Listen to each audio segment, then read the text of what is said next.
Part 3, Attention and Awareness.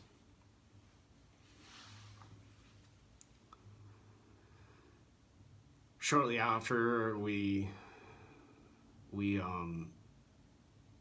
had a tough night because I needed to use the kitchen. They were all in the kitchen bunched up and grouped up, and someone new had moved in because the original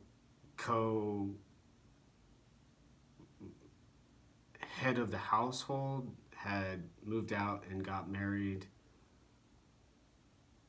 Another person had left and went to Colorado to be with his family. And then a person who was an accountant moved in and really had sharp attention. And so they teamed up with him and stood in the kitchen one night and just stared at me. And I said, I need to use the kitchen. And the plan was for me to eventually move out, but I said, y'all need to give me some time, because the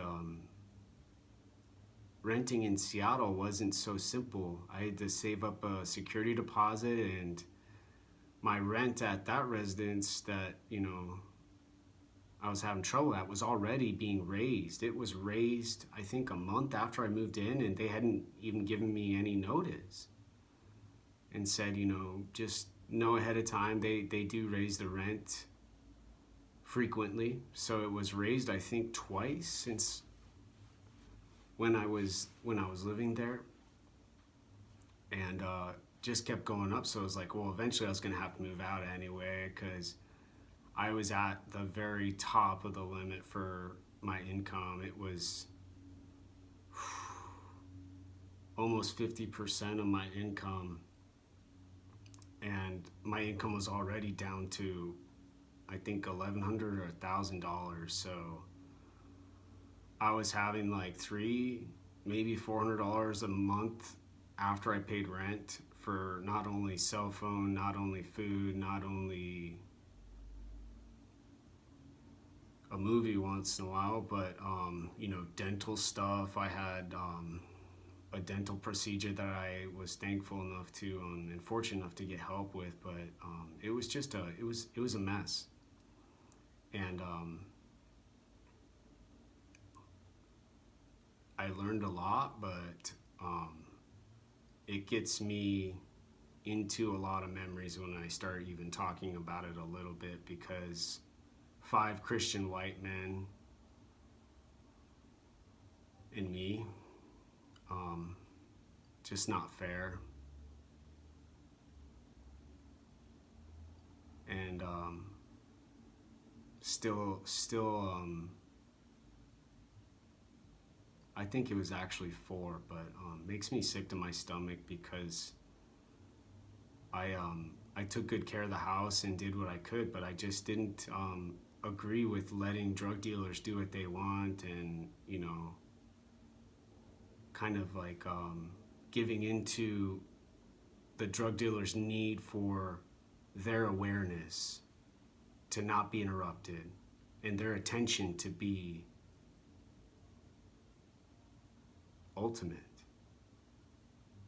And that was when we had that talk outside, and the neighbor had helped me a little bit, thankfully, prevent something really bad from them, because I didn't know what was happening. I didn't know why they were even talking to me, but the circumstances have changed, and I've been to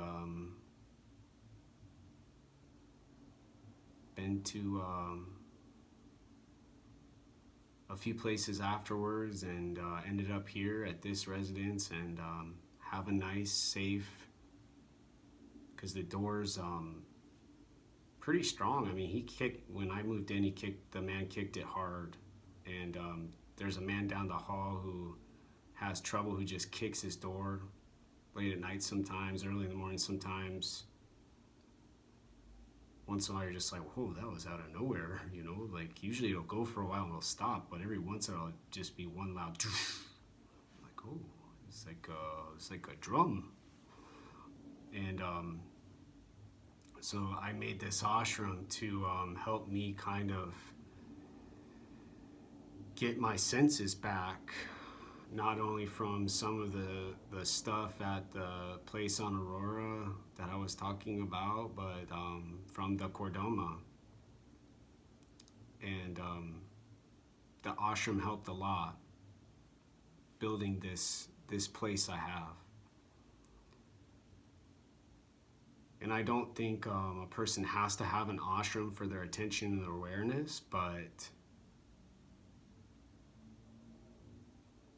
when it's available, it's helpful.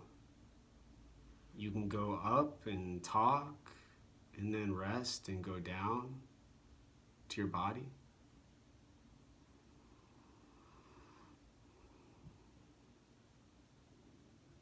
And you can have awareness with whatever's on your walls, or if there's nothing at all and it's pristine.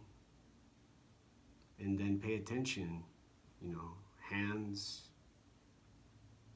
If you don't have a video you're making and it's just you in a room, you just go from your body to your hands with the attention. And then you're aware of your attention. And then you live. Out in the world, I try to find, like at the University of Washington Hospital, when I go for my Cordoma stuff still, I go to like a meditation, quiet kind of, sometimes secluded, sometimes not, seating area where you can just let your ears rest, because sometimes, and my eyes, it's sometimes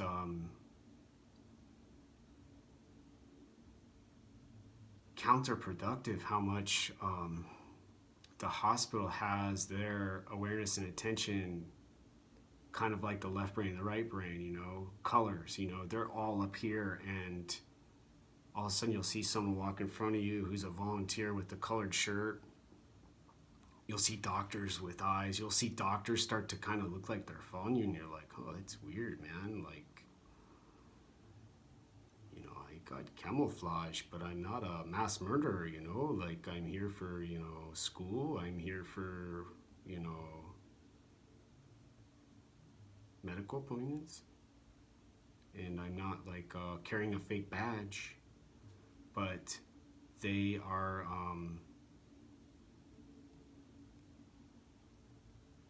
almost psychotic.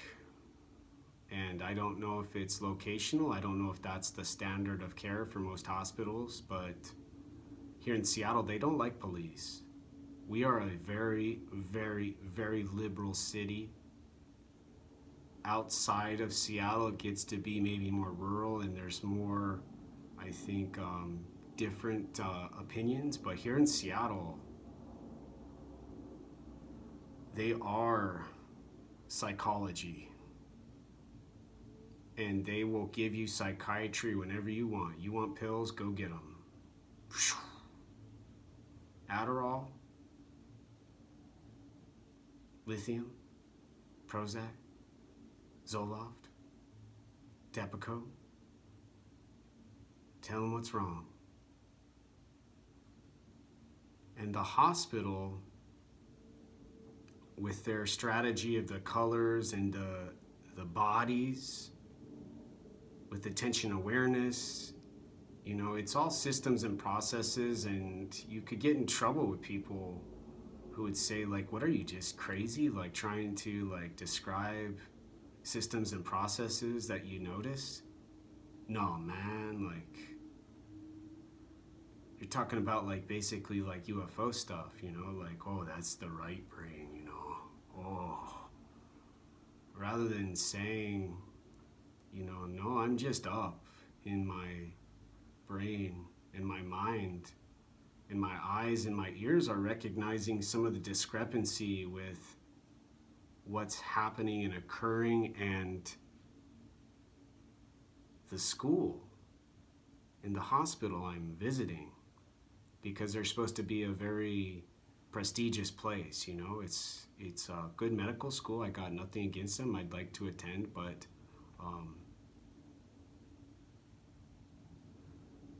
I have to wait and see. Um, so there's trouble at the hospital sometimes. I've been told to leave the emergency room when I was trying to get my finger stitched up because I was not understanding what was happening, and the safety officer, and kind of what I'm saying with the police being so hated and dang near mistreated.